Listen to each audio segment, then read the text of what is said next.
Hi, everybody, and welcome. I'm Susanna DeBaca, the president of Business Publications Corporation and the publisher of IA and DSM magazines. And we are very excited today to unveil our annual IA magazine, which we call Our Love Letter to Iowa. Now, normally when we unveil our magazines, we have lovely parties at intriguing venues.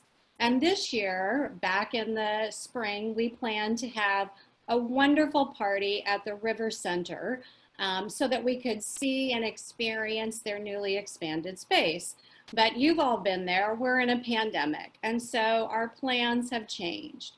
We cannot be in person for our unveiling, but we can still go to the River Center and we can still explore Iowa from our home offices or our couches or wherever you are. So we're bringing the party to you today for a great lunch break.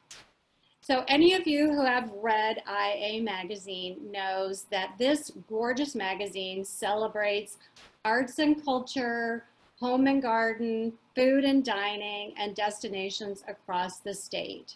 It was created by our founder, Connie Weimer, and it comes out in print and in digital versions. And if you love Iowa, we know that you are going to enjoy getting IA regularly and exploring all of the unexpected and delightful cultural aspects of our state. Now, we, of course, at IA love Iowa. No place is better for fantastic farm-to-table cuisine, fresh ingredients, and epic cuts of meat. And today you're going to have all of that and more. First, you're going to get a sneak peek at our stunning magazine, and then you can sit back and enjoy a half an hour jam-packed with cooking demonstrations by chefs from Port of Des Moines venues, including the Riverwalk Hub, Trellis Cafe, the Purveyor, and Doré Bakery. You'll get a tour of the River Center and its newly finished out space. This is one of Iowa's premier event and catering spaces for weddings, for conferences, for trade shows and such. And you are going to get an inside look at this gorgeous space. Top this off with 2 drinks from the Iowa Tap Room, and you're probably going to be ready for a nap after this very action-packed lunch hour. I had a preview of it last night, and I know that you're going to enjoy it. So let's start out with an inside look at IA. You're going to be the very first to see this stunning cover. Ta-da! I have to tell you, I was completely bowled over when I first saw this gorgeous cover of A Field of Peonies. The fresh, bright energy of the cover is exactly what you'll read and see throughout the magazine, which is lovingly created by our editor-in-chief, Christine Riccelli, and her team, including Annabelle Weimer, Beth Esslinger, Luke Manderfeld, Dwayne Tinke, our design and production teams, and certainly supported by our account executives and administration teams. It takes a village, so thank you to everyone at Business Publications for this.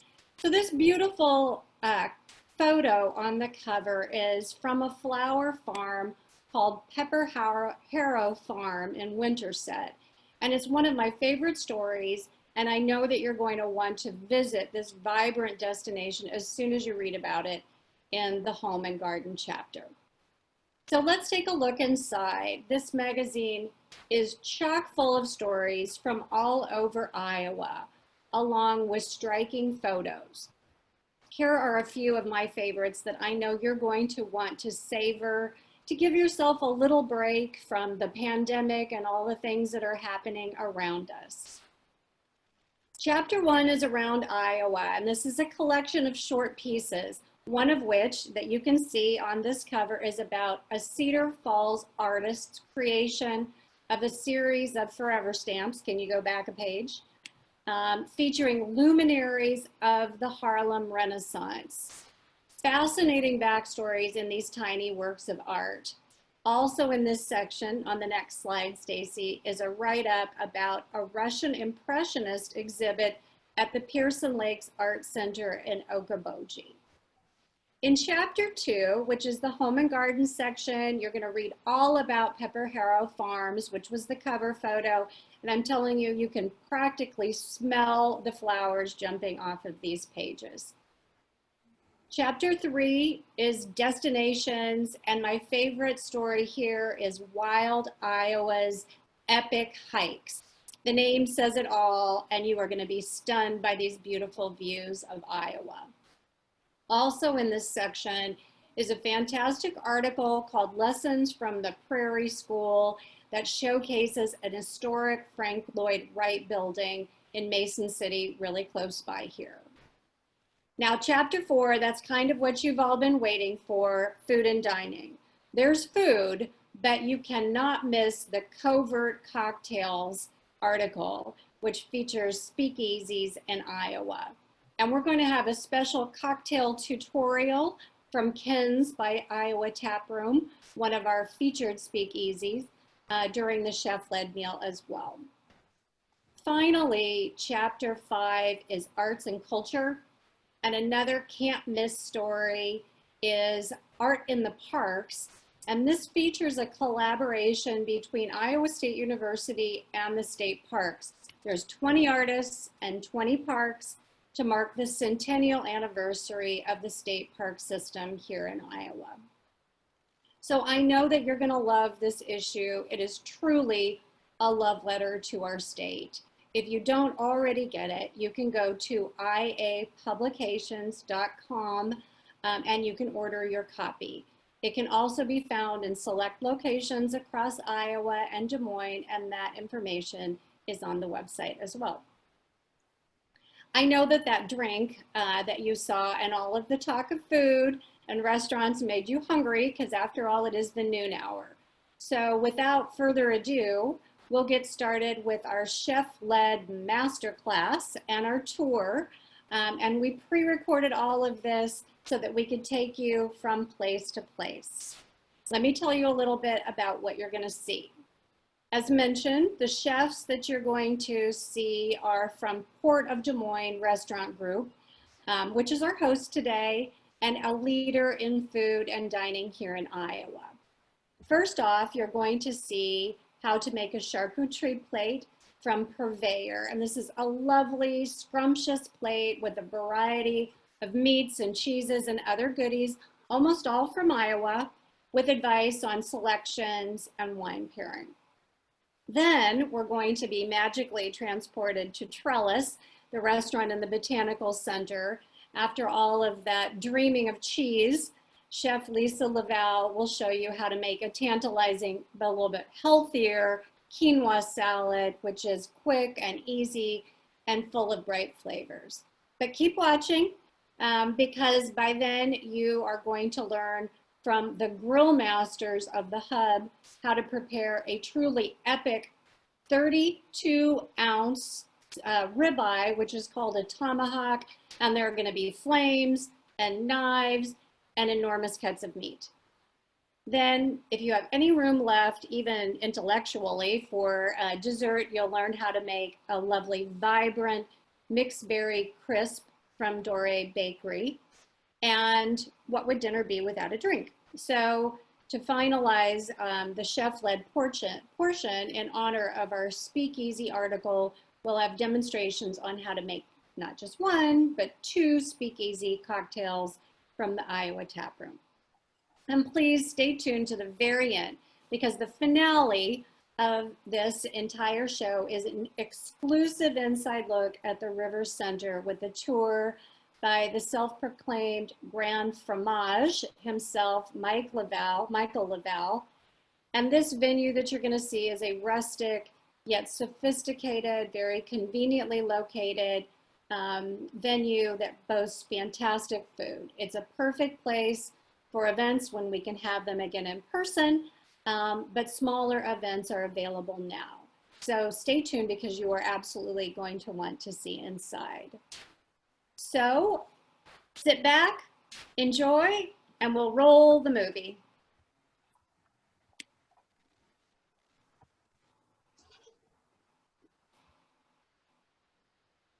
My name is Drew Sharon, and I am the manager of the Purveyor. We had our grand opening February 2nd. We have been doing carry-out and to-go wine. We kept that going, and now we're back up to where we can have folks inside here. You're welcome to come in and enjoy a glass of wine or have some charcuterie and then check out the space, or to order to-go as well. And we also have retail items, different things like that for filling out a grocery list, so it's more than just a dine-in option anyways. So we can kind of help you take care of things for the at-home cook as well. So on the charcuterie plate here, the great thing about it is everything that's on this board you can get in store. This is something that you can totally recreate at home with friends, out on a picnic, however you'd like. And you can kind of go all directions with it, where you can keep it very simple, or you can add as much as you want and get as many different items on here as you'd like. And just an example of some of the things on here, we have some Marcona almonds out of Spain. We have our own house mustard, that's a Dijon and stone ground with our Chenin Blanc wine infused with rosemary added in there. We have some prosciutto out of La Quercia, which is local to Iowa. We have some sopressata that we've gotten through Graziano Brothers, so down here in Des Moines as well. The Sneak Gouda that we have on our board is from Frisian Farms, so that's another local product. And then the pate we have here is a country pate that we actually make in-house, so it's something that is made here as well. And then we do have some unique items as well. The Red Dragon cheese here is a bit of a stone ground and ale combo that is from the UK. And the Manchego cheddar that we have is also a Spanish cheese. So there's a lot of local options here, but then if you've tried those and you want to change things up, we have plenty of imported options as well, so you can kind of change up your taste things and get a different try on different things. People have different ideas that things need to meet X, level of cost or have this characteristic to it or whatnot. You throw all that out the door off the start and you go for what you want.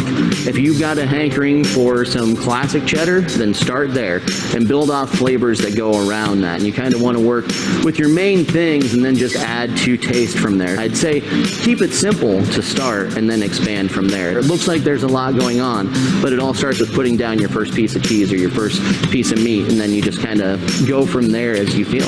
I would say your first steps is I would come up to our back counter where we have all of our meats and cheeses on display, and you let us know what your idea is on what you want, and we're happy to give you little tastes of everything along the way. Hey, try this cheese. This sounds like it'll go really well with the meat you've requested. So we'll get you a basis on kind of either 2 meats and 2 cheeses, but some kind of balance on that end. And that's how we like to set people up, where it's like, try this. If you like it, here's the amount you're going to need. There's no problem with coming in and sampling a small board and then buying all that stuff to go and recreating it at home to kind of have the safe first try on that too. So we offer the charcuterie and everything you see here, and then behind me we have this whole wine operation going on, and that's done locally as well, where some of the grapes we're getting from California, but we're finishing them here at Madison County wineries down in Winterset, or we're importing some of our other tap wines from Abu Nawas or from other local suppliers. So we're keeping everything as Iowa-based as we can, or a sustainable source for Iowa businesses or vendors as we can as well. Recently, we've been allowed to, with some of the law changes and things of that nature here in Iowa, have a wine growler program as well as wine to go. And we've gotten into that market with our growlers here. There's one of the empty ones, and then this is one with our Chardonnay in there. And these all work in hand with having the giant vats of wine or the wine on tap back here. That's kind of the whole gist of the program in the first place that we were hoping to get going, to where now with our house wines that are a Chenin Blanc, a Chardonnay, a Rosé, a Sangria made of that Rosé, and as well as a French Vignole, you can get up to 1 liter or 2 liters of each of those from the store, and the same with any of our other tap wines. We definitely have just started launching our growler program and look to expand that and give people a way to enjoy some of our beverages as well as charcuterie at home.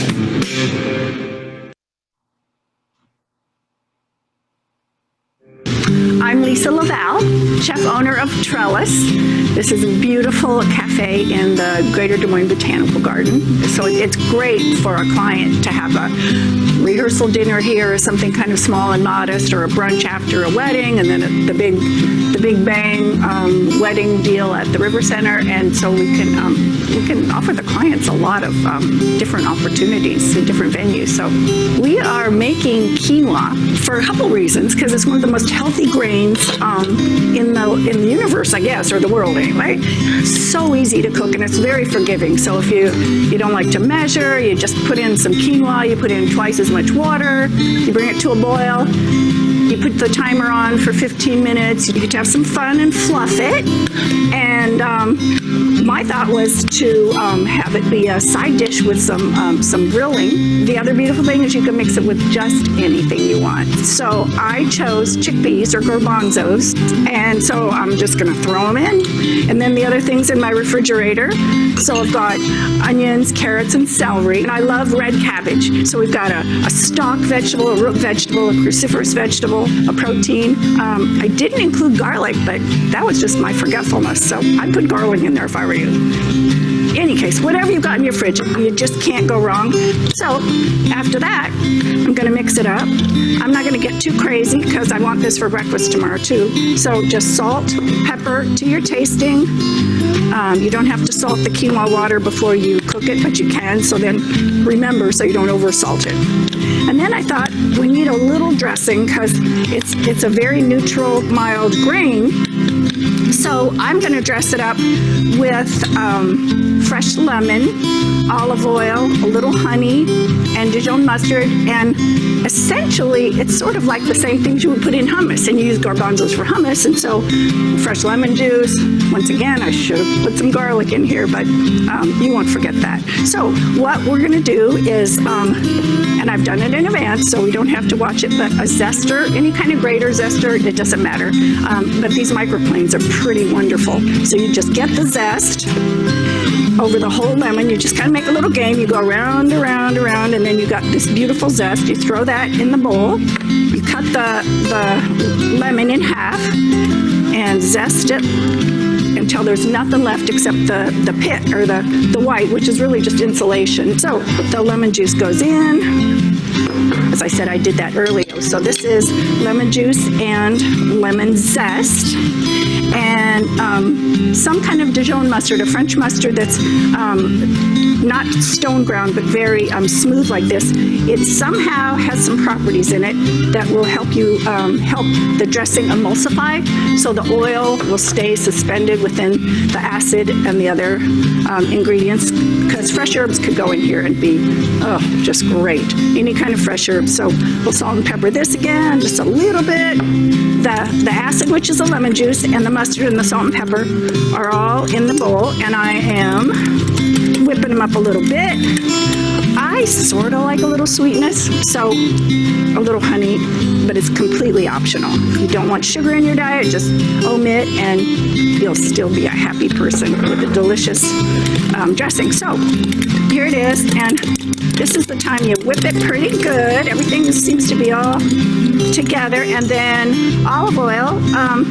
Once again, I kind of wing it. We're not baking here, so you can kind of just taste it, but with that much acid, mustard, and a little sweetness, probably about a cup. Now you can see that that cup of oil was just about right, because we have a nice, voluminous sort of dressing, and look at that, so pretty, so good. And so you've got basically dinner, breakfast, and lunch with quinoa, and then I'm just going to stir it in. One last taste, add a little salt and pepper. Let it sit at room temp if you want. Cool it down, of course, overnight when you put your leftovers in the fridge. And in the morning, you've got quinoa egg breakfast. So that's it. I just told you how to do quinoa. 20 minutes maximum, and you're done. And you can do that in your kitchen and then get out on the grill. So enjoy, everybody. Thanks for visiting Trellis. Great to have you all here. My My name is James Richards. I'm the executive chef of Port of Des Moines Catering. Hi, and I'm Haley Brown. I'm the sous chef at River Center also. We are a private event group. We have multiple locations throughout the Des Moines metro area. And today we're at the Hub featuring the outdoor patio. So we're open for lunch every day at the Hub. We also do a ton of private events here at night. And we really value the space. Usually we're outdoors grilling. So it's a great place for your next private lunch. So today we're going to be talking all about steak. We're going to walk you through how to pick a right steak, how to season a steak properly, how to cook it properly, rest it properly, slice it properly. So we're featuring some really nice Iowa beef today. This cut is called a tomahawk, so this is a bone-in 32-ounce ribeye. What you really want to look for if you're looking for that rich, robust steak flavor, you want to look for beef that's been corn finished, especially if you can find Iowa beef that's been corn fed. And then you can tell a lot about a good steak by its marbling. So you're looking for bright white fat, and then you want to see that fat fleck throughout the entire steak. You don't just want one section of really heavy fat. You can see that this steak has marbling all the way through. Even on the cap here, you can see the really nice marbling as well. So that's one thing you really want to pay attention for. Also, the color of the beef, you want that really bright cherry red. You don't want to go for something that's starting to darken or that maybe is starting to take on a greenish hue. You want really bright cherry red. So our next step is going to be seasoning. So we also want to talk about tempering the steak. So you don't want to throw your steak on the grill ice cold. You want to let it come up to about room temperature. That way it'll cook faster and more evenly for you. And then so today we're going to season the outside of the steak with a little bit of garlic oil. And then we've made a rub of just simple salt, pepper, paprika, onion powder, and garlic powder. But the important thing here is seasoning liberally. You don't just want a light sprinkle. You really want to coat and rub your steaks, especially when they're aside. You want to make sure your grill has been preheated and very hot. We are fortunate enough to have one of these nice Traegers. You're going to look for an empty spot and see if you can find some white on your grill somewhere. That's going to give you the premium sear that you're looking for. And through the magic of television, of course, we have a couple of steaks. We have one that's almost ready and one that we're getting ready to flip right now. So if you take a look at this steak, you only want to flip your meat once throughout the cooking process. So if you look at this steak right now, you can see some purge has started to come out of the steak, a little bit of juices. That's a good sign that the bottom of that steak's getting really rare. So when you see the juices start to purge, that's when it's time to flip your steak over. Well, once we've left our steak rest for a couple minutes, probably 5 to 10, it's important to get a nice knife so you're not tearing at your meat and you're going to cut it against the grain. Again, it's important to rest your steak so you're not letting all those juices just run out, and you can see it's holding into the meat. And then we have our chimichurri. Our chimichurri is a nice sweet element, light and refreshing to pair with your beef. It's oil, sherry vinegar, some herbs, usually oregano is a good one. Right now we have parsley, some thyme in there, cilantro, garlic, some shallots or red onion. Easy, just a puree in the blender, a Roboku at home, something you can just pair with your steak.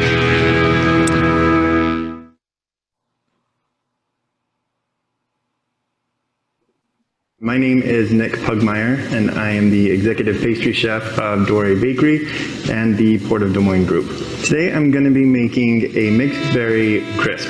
The crisp is one of my favorites. It's really easy to put together, perfect for the summer nights. All I have here is flour, oats, almond flour, slivered almonds, brown sugar, white sugar, and then some spices. We have cinnamon and ginger. And then some melted butter. And this is a super easy recipe because once you have all the ingredients put together, you just have to put it in a bowl, mix it up. So that's what we're going to do right here.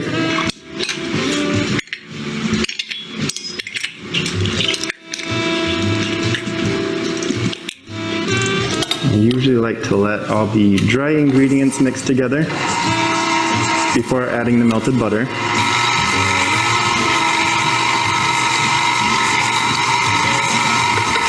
Really, this is all you need for the crumble, but because it's almond and because I love the flavor so much, I'm going to add a little bit of extract just to kind of put it over the top.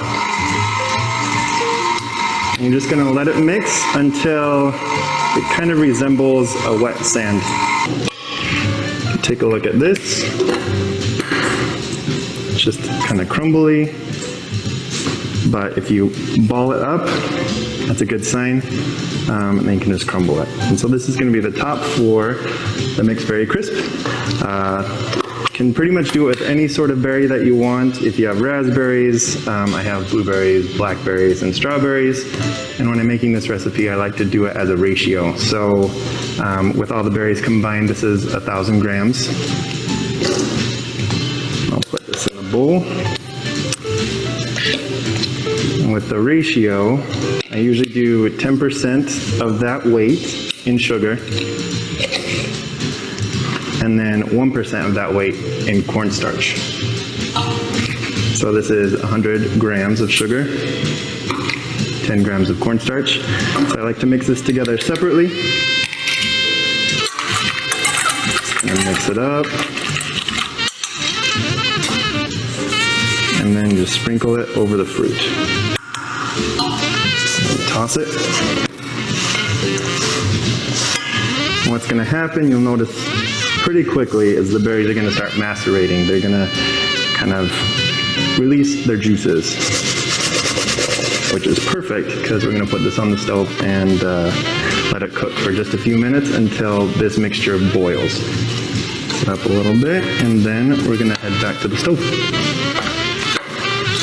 And you can see right now that the berries are starting to release their juices. Starting to smell really delicious.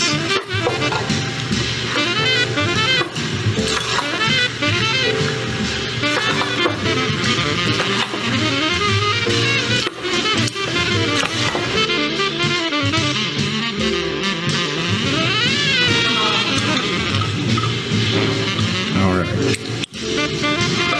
And then we take the crumble that we made, we just sprinkle it on top.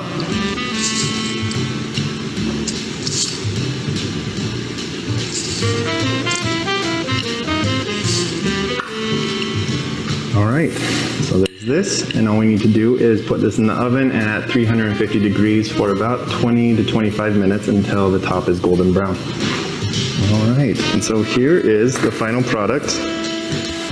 This is perfect for parties with family, or if you want to do something a little more personal, you can put them in ramekins and have more individual portions. And to finish it off, I usually like to get a little bit of powdered sugar. That's the top of it. And garnish the top with some strawberries, the berries that you used in the filling. That adds a nice aesthetic.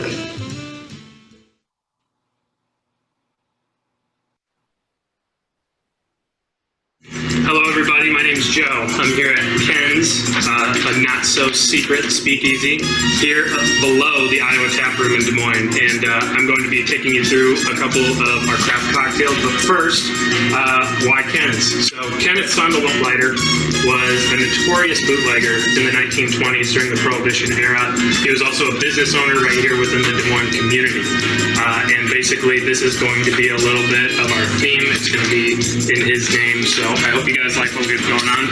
The first drink I'm going to make is going to be our old fashioned made with bourbon, and we're all Iowa distilleries here, so the first one is going to be with our Cedar Ridge bourbon, using 50 milliliters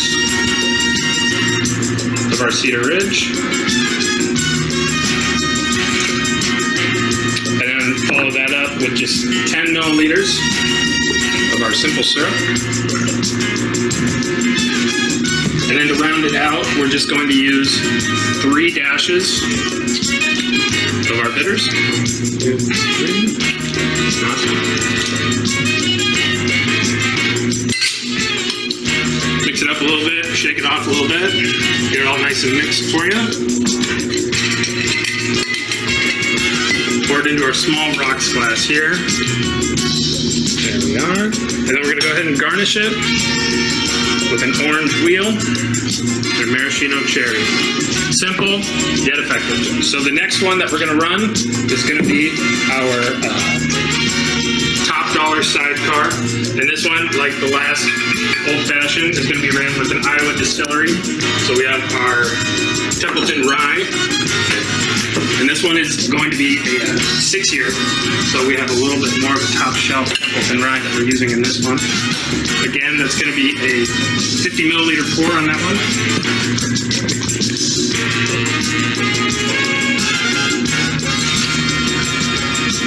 All right, and then we're going to have 25 milliliters of our Cointreau.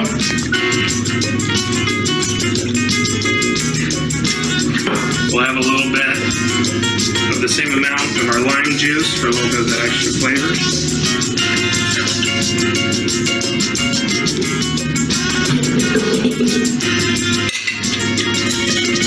Couple shakes of that.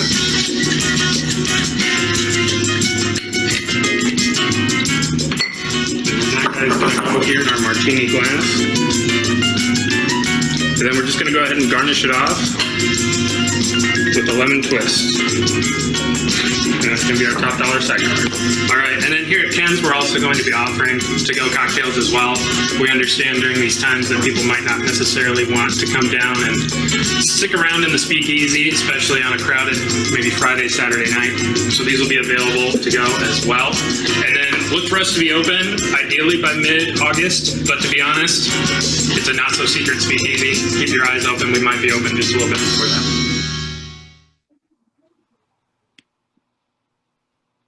Hello and welcome to the River Center. I'm Michael Lavelle, the Grand Fromage here at Port of Des Moines Group. I'd love to invite you inside and see what we have going on here.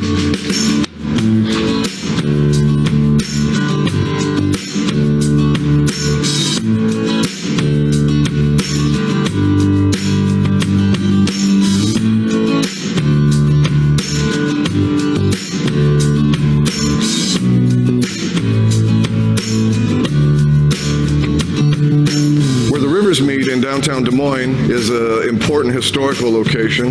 This is exactly where the enlisted men's quarters were for the original Fort Des Moines. So it's been a place where people have gathered for centuries. I've always liked the fact that people are still gathering here today.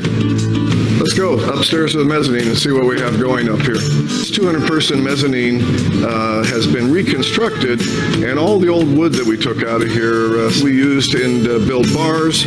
We used it to build barn doors. Really lends, I think, a nice warm ambiance to the space. From up here on our balcony, it's a wonderful place to either have entertainment, take a speech from here. Also on the side of the mezzanine up here is our private suite. Green room, little board meeting, bride's room, whatever might be your event. It's a nice amenity to have here at the River Center. What could be better than one River Center? Well, my way of thinking is two River Centers. So I'd like to introduce River Center North. This really increases our capacity to nearing 2,000 people.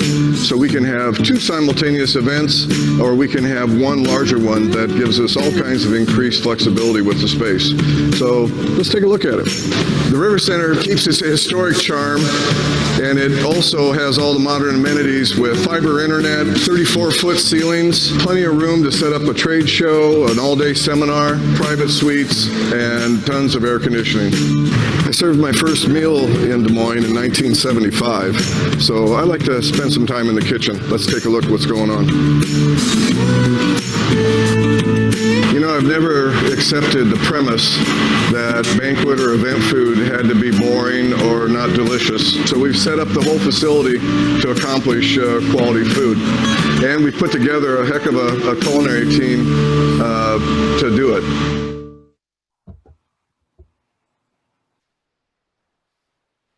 Well, were you as inspired as I was? I thought that was absolutely fantastic. All 4 courses plus a drink. I can tell you that I already have my charcuterie plate planned. I absolutely want some of those divine Marcona almonds, and some of the La Quercia prosciutto is definitely on my grocery list for sure. I think quinoa salad sounds great for breakfast, but even better paired with a steak that is larger than my own head. So very interesting.